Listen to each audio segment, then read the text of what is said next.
মই এইটো স্কুলত তাইক ছোৱালীজনী স্কুলত থ'ব গ'লোঁ। তাৰপিছত বাহিৰে বাহিৰে টিউশ্যন আছে, মইতো লৈয়ে গ'লোঁ, তাইক লৈ আহিম বুলিয়ে গৈছোঁ। মইতো ৰাতিপুৱাই ওলাই গৈছোঁ, মইতো তাতে থাকোঁ। তাৰপিছত মাক ক'লোঁ যে অৰুণোদয় বোলে ফৰ্ম দি আছে কোৰ্টত, আৰু ৰেচন কাৰ্ডৰ কিবা আছে বোলে মোক সুধি আহোঁ।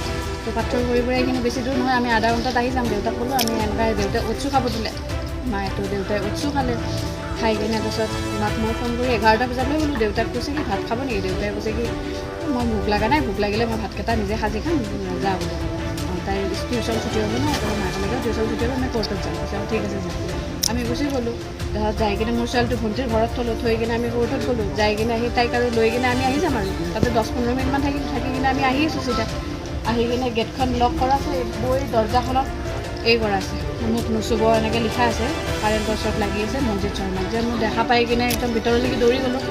মটৰৰ চুইচৰ তাৰডাল তাৰ পৰা পূৰা এইটো ৰুমলৈকে তাৰডাল পূৰা লম্বাকৈ পৰি কিনে ধৰি কিনে মানে আমি অহা মানে মুখত গোটেই ফেক নায়েই আৰু। আমি মানে পানী দি কিনে মুহি দিলোঁ যে ভাল হ'ব নেকি, অলপ কিবা উশাহ থাকিলে ডক্টৰ তাত লৈ যাম। য'ত একোৱেই নাই, পূৰা ফেনেই বাহিৰ হৈ আছে। কিবা খাইছে নেকি আৰু লগত মানে এতিয়া ওচৰত বটল এটাতো দেখা পাইছোঁ, এতিয়া সেইটো খাইছে চাগে নে কি বা কৰিছে, এইটোতো ওচৰত আছে মানে কি কিবা ফেন ওলাই আছে নেকি, কিবা মানসিকতাত ভুগি আছিল চাগে।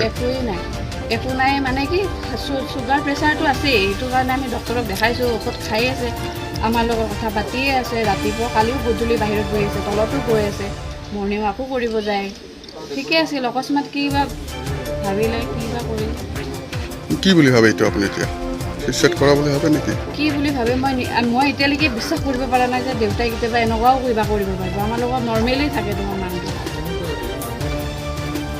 কাৰেণ্টত শ্বৰ্ট লাগি মৰিছে নহয় জানো? কাৰেণ্টত শ্বৰ্ট খালে, কাৰেণ্টত শ্বৰ্ট লাগিল।